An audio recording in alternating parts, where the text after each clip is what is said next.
Hi hello friends, good morning. Welcome to ಗಾನ್ವೀಸ್ blog. ಇವತ್ತಿನ ನನ್ನ ಬ್ಲಾಗಲ್ಲಿ ನಾನು ಪಾಲಕ್ ಆಲೂ ಗ್ರೇವಿಯನ್ನು ಮಾಡ್ತಿದ್ದೀನಿ. ಇದು ಚಪಾತಿಗೆ, ಅನ್ನಕ್ಕೆ ಎಲ್ಲದಕ್ಕೂ ಚೆನ್ನಾಗಿರುತ್ತೆ. ಬನ್ನಿ ಅದು ಹೇಗೆ ಮಾಡೋದಂತ ನೋಡೋಣ. ಇಲ್ಲಿ ನಾನು ಸ್ಟವ್ ಮೇಲೆ ಒಂದು ಬಾಣಲೆ ನೀರು ಇಟ್ಕೊಂಡಿದ್ದೀನಿ. ಇದಕ್ಕೀಗ ಒಂದು ಕಟ್ಟಿನಷ್ಟು ಪಾಲಕನ್ನು ಸೇರಿಸ್ತಿದ್ದೀನಿ. ಇದಕ್ಕೆ ಸ್ವಲ್ಪ ಕಡಲೆ ಬೀಜ, 2 ಟೊಮೆಟೊ ಮತ್ತು 2 ಹಸಿಮೆಣಸಿನಕಾಯಿಯನ್ನು ಸೇರಿಸ್ತಿದ್ದೀನಿ. ಈಗ ಇದಕ್ಕೆ ಸ್ವಲ್ಪ ಬೆಳ್ಳುಳ್ಳಿ ಹಾಗೆ ಕಾಜುವನ್ನು ಸ್ವಲ್ಪ ಸೇರಿಸ್ತಿದ್ದೀನಿ. ಈಗ ಇದಕ್ಕೆ 1 ಈರುಳ್ಳಿಯನ್ನು ಸೇರಿಸ್ತೀನಿ. ಇದು ಚೆನ್ನಾಗಿ ಬೇಯಬೇಕು. ನೋಡಿ, ಈಗ ಆಲ್ರೆಡಿ ಇದೆಲ್ಲ ಚೆನ್ನಾಗಿ ಬೆಂದಿದೆ. ಈಗ ಇದನ್ನು ನಾವು ಮಿಕ್ಸಿ ಮಾಡ್ಕೊಳ್ಳೋಣ. ನುಣ್ಣಗೆ ರುಬ್ಕೋಬೇಕು ಇದನ್ನು.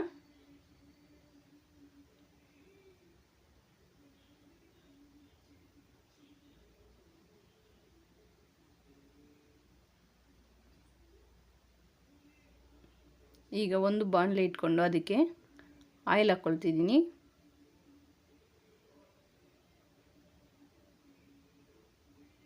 ಇದಕ್ಕೆ ಈಗ ಸ್ವಲ್ಪ ಈರುಳ್ಳಿಯನ್ನು ಸೇರಿಸ್ತೀನಿ. ಇದು 1 ಗಡ್ಡೆಯಷ್ಟು, ಮೀಡಿಯಮ್ ಗಡ್ಡೆಯಷ್ಟು ಈರುಳ್ಳಿ ಇದೆ. ಇದು ಸ್ವಲ್ಪ ಫ್ರೈ ಮಾಡಬೇಕು.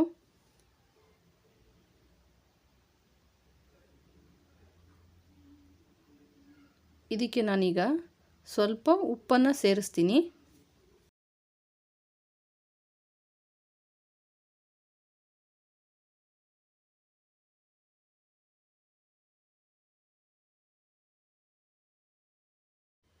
ಈಗ ಇದು ಫ್ರೈ ಆಗಿದೆ.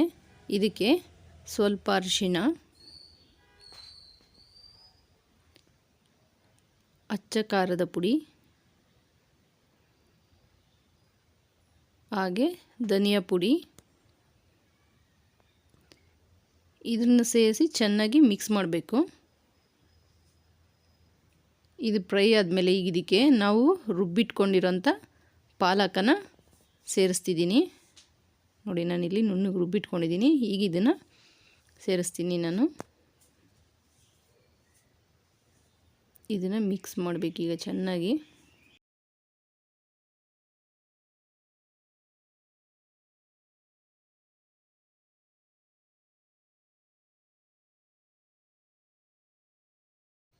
ಈಗ ಇದಕ್ಕೆ ಸ್ವಲ್ಪ ನೀರನ್ನು ಸೇರಿಸೋಣ.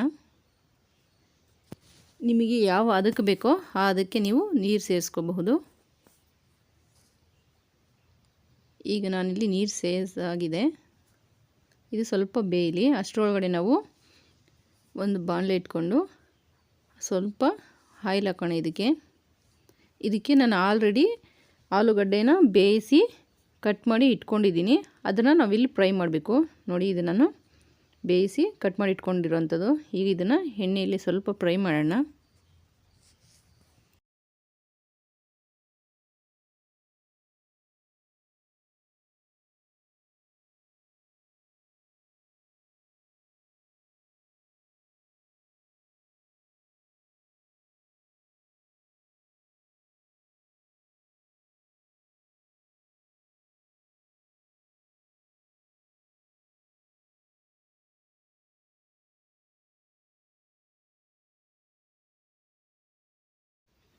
ಈಗ ಇದು ಫ್ರೈ ಆಗಿದೆ. ಇದಕ್ಕೆ ಸ್ವಲ್ಪ ಚಿಲ್ಲಿ ಪೌಡ್ರ್ ಹಾಕಿ ಫ್ರೈ ಮಾಡೋಣ.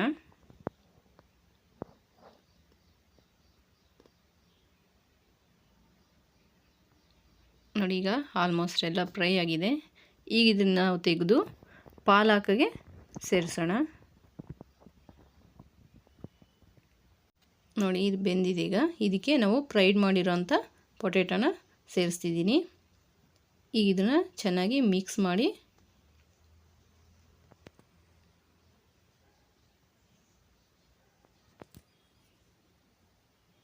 ಇದನ್ನು ಸ್ವಲ್ಪ ಬೇಯೋದಕ್ಕೆ ಬಿಡೋಣ.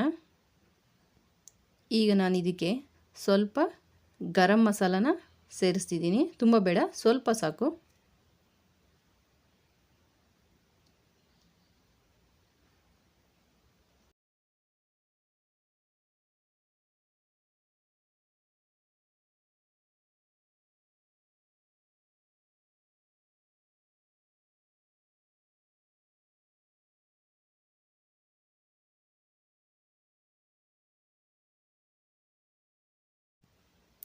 ನೋಡಿ ಈಗ ಇದು ಆಲ್ಮೋಸ್ಟ್ ಆಯಿತು. ನಮ್ಮ ಪಾಲಕ್ ಆಲೂ ಗ್ರೇವಿ ಆಗಿದೆ. ನನ್ನ ವಿಡಿಯೋ ಇಷ್ಟ ಆದರೆ ಲೈಕ್ ಮಾಡಿ, ಶೇರ್ ಮಾಡಿ, ಸಬ್ಸ್ಕ್ರೈಬ್ ಮಾಡಿ. Thank you for watching video.